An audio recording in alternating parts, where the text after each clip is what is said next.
Hello, everybody, and welcome to my review of Legion of Superheroes number 6, written by Brian Michael Bendis with art by Ryan Sook. And this will end the first arc of Brian Michael Bendis's Legion story, and I think it's been an epic fail. This is all wrong.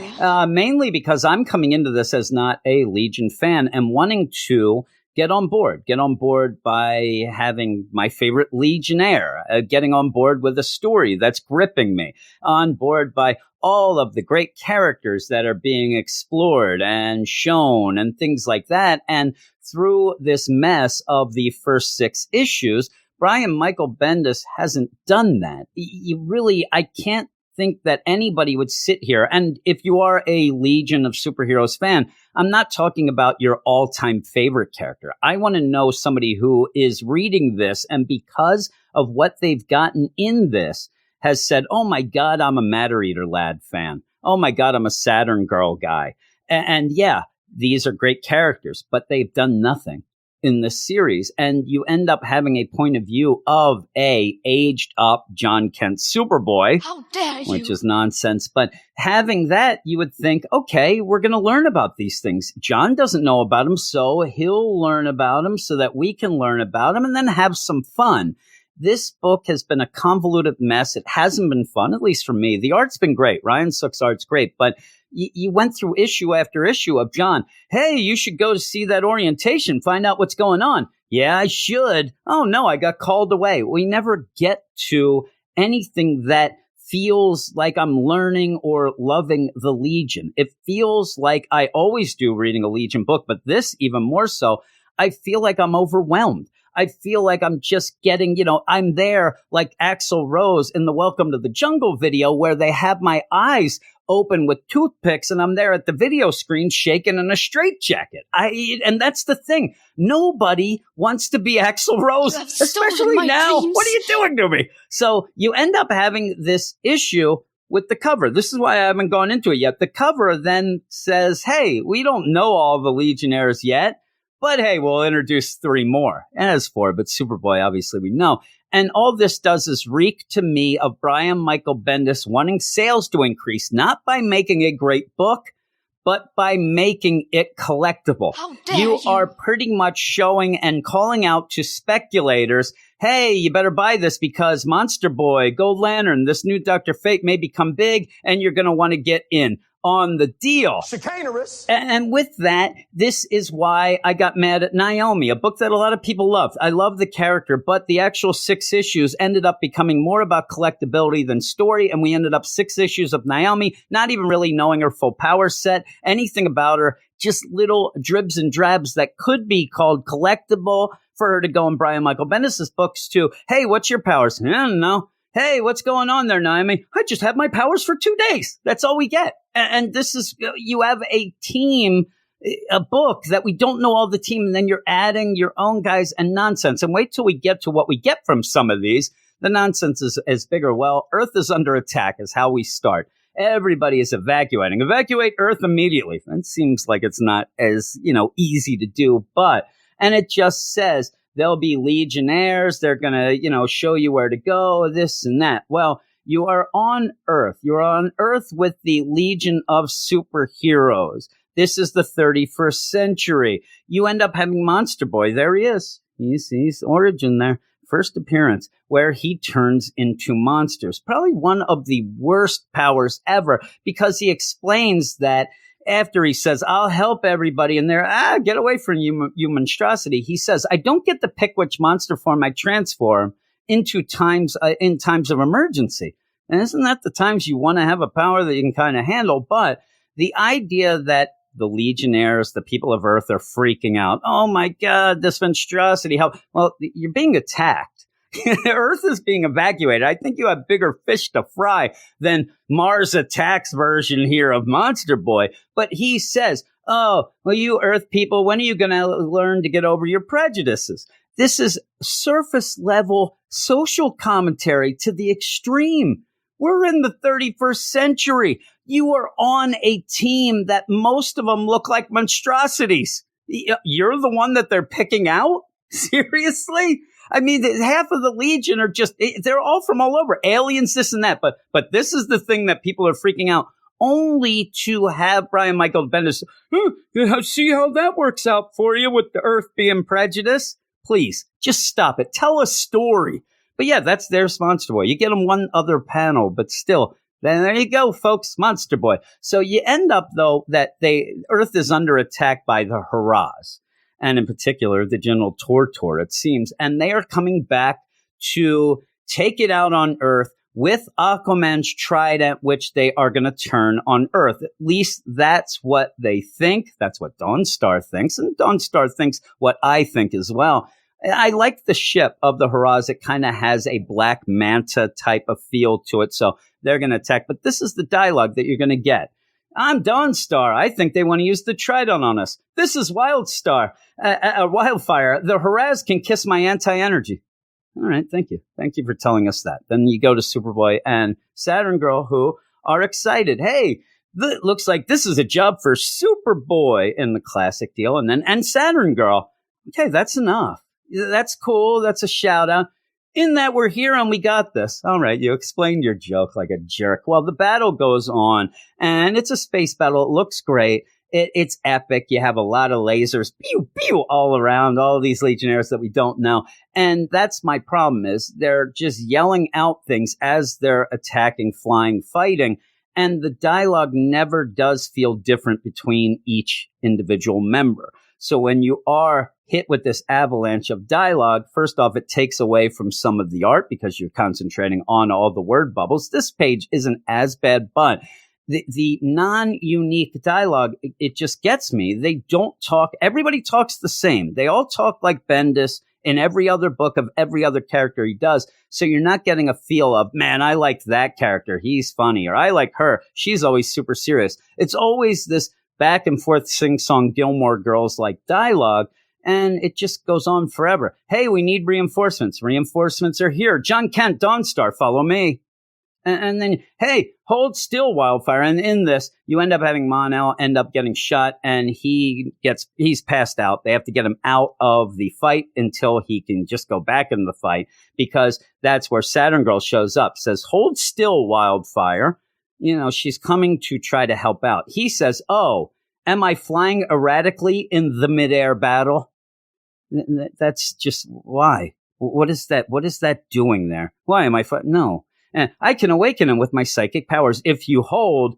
Oh, no. Hey, I'm up. I'm angry. Go point at it. It just goes back and forth. So you end up then having the Tortor of the Haraz Collective. He's going to proclaim what he's going to do to Earth, why he's there. He hates everybody. He hates the Legion, all that. And you have to do this because I don't know that anybody really knows Tortor by this point in the story. And you kind of have to remind everybody, okay, this is the Haraz Collective. Got it. We're going to do this. Okay, they hate it. It's a simple motivation, but he's there to say the Legion of Superheroes are her puppets. He's saying that the whole collective is nonsense. The whole world planets, that's all nonsense. We're going to attack. And so as it goes on, though, you get to this one point that feels very off where he says, death to Earth and death to the Legion of Superiors for even attempting to stop us from our path. Says, what? So it seems like it's a misprint, but if not, I'll give Tortor, props. He realizes, boy, this Legion's pretty good. I might hate them, but they're pretty superior. Well, this is more of the dialogue. I've just thrown this in to have, where you have John say, hey, so spaceships have really learned to throw a punch in the last 1,000 years. Well, one would hope so. Great Scott, my name is Joe. No, look down. Yeah, it's almost like, hey, Shirley, you jest. Don't call me Shirley. That's what all the dialogue is. That's all it is throughout the whole deal. And there you go. There you have it. But you end up where the Legion is in trouble, so the call goes out and the Gold Lantern shows up. The Gold Lantern of this galactic. We don't know anything about him. There is a weird relationship with Green Lanterns in the 31st century and in the Legion in particular. They've been enemies. Mon-El has been a Lantern at one point. There's a lot of different things going on. So this is pretty big. I like the symbol there with the Legion flight ring symbol and a green, that is really cool too. I love the design. This is big, and I can only hope that we're going to find out more about it. But when and how? Because there's so much other things we need to learn about. But you end up having John, a gold lantern, and then the explanation, which I think the word balloon goes out the panel, out in the real world to Brian Michael Bendis' desk, where he's just saying he has such an amazing story. Wait till you hear it. Now, I want to have my word balloon. When the hell is that going to happen? Well, maybe in 2 years. Who knows? But again, that's almost like, again, trying to sell your joke again. This is you saying, oh, man, if this wow moment of the gold lantern isn't enough, boy, I'm going to let them know that a great story's coming up. Well, he ends up pretty much protecting the Earth and the Legion because Tartar is trying to unleash a flood of water in space. However, that makes sense. I'm no rocket scientician.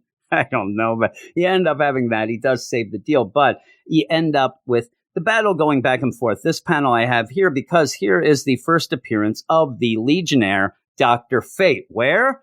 Right there in the little panel there. It's just a little teeny bit, but there she is. It looks like a she. So there you go. Well, you end up having a good moment, though, between John and Saturn Girl, where he says, hey, Saturn Girl, you wanted me here because you guys wanted to learn to be heroes. Well, I think you guys have it covered. I think you're pretty good even without me, which I wish that Saturn Girl, while she looks like she's posing for Sports Illustrated, the swimsuit edition or something, says, oh, yeah, you're right. You go back home, jerk.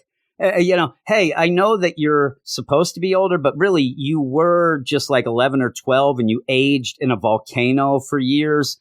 That doesn't count as aging, and you're probably really whacked in the head, so get the hell out of here. Well, you end up, though, with Mon-El finally winning the battle in a way that they're warning him not to, because he grabs the trident. Tortor and him are doing a little tug of war with the trident. And luckily, Mon-El isn't me, where you let go then so the other person falls. That's always hilarious, right? They end up where the tugging back and forth, it ends up with a big explosion of water that's raining down on Earth. And you end up having the Monster Boy with his neck steel. Great Scott! That seems to be the big catchphrase down at the malt shops in the 31st century. But what this ends up doing is it ends up saving the Earth. They're making it back to being better with the ocean's return, something that the World Planet Federation, they're all excited about. They're proclaiming that the Legion are heroes because of that. But not everybody agrees, even though the Legion, they're celebrating. You might as well have Chewbacca there, and please give them the medal. Don't wait till the end. Don't wait till, the end of the Skywalker nonsense. You give him the medal there. But yeah, they're celebrating. And the only one who is pissed off about that is, and please look at him right now and tell me who that is, because that's Krav the General Na. Krav the General Na, who would it be nice to name him again here, because we haven't really gotten a lot of him. But I like to call him Mr. the General Na. He's pissed. He hates the Legion. He's going to go off. He doesn't like the World Planet deal. Hey, screw you guys. I'm quitting. And the future is war. I know what the future also is for me. The future for Jimmy Boy here is I am going to drop this book like it's hot because it's annoying me. And I did like the overall story. It's very simple. Go fight, get the trident back. Legion are heroes. Well, you even have the next, wanted by the please. I just need a story with some characters I can get behind. I think that a big mistake was made by Brian Michael Bendis by not starting this book with just a handful of characters. And really, get the whole deal with Lightning Lad, Saturn Girl, and Ultra. Have the three main ones, and let's get to know them first, and then expand things. I mean, Lightning Lad, what has he done? Lightning Lad has been missing in action for a while. You don't even get the good ones, let alone find out about some quirky ones, which would be the ones that I, go for, a Bouncing Boy or a Matter Eater Lad. Oh, man, we get nothing. You just get John pretty much ping-ponging around. It is almost like he's in a pinball machine where he's being knocked around every which way. He's always like, I don't know. I can't get my bearings. What's going on? Who are you? And that's how I am. And I don't like reading a book where that's how I am. I love the art, but Brian Michael Bendis, this book is nonsense. And if you are a Legion fan, I'm glad that you have a book. And if you like it, that's great. But for me, wanting to become a Legion fan and take your whole love of the Legion and just think of, wouldn't it be great if everybody loved the Legion too? Like, if everybody loved the Legion, then you'll have a lot of Legion books and they'll keep going. But I think that Brian Michael Bendis, number one, I don't think he knows the Legion very well. So he's trying to hide that behind nonsensical dialogue, situations that are not really explained, and now adding other characters that he can have do whatever he wants because he created them. I think that's nonsense this early in the deal without knowing all of the Legion. Because of all that, I gave it a 4 out of 10. Bullcrap this is, and I'm sick of it. But thank you for watching this video. If you liked it, subscribe to the channel. Please like it. Look at the links below that are going to show you all sorts of things to our Marvel and DC Comics podcast website. We also have a Patreon where you can go and support us for everything we do. Patreon.com/WeirdScience. But that's it. Thanks, everybody. And I will talk to you later.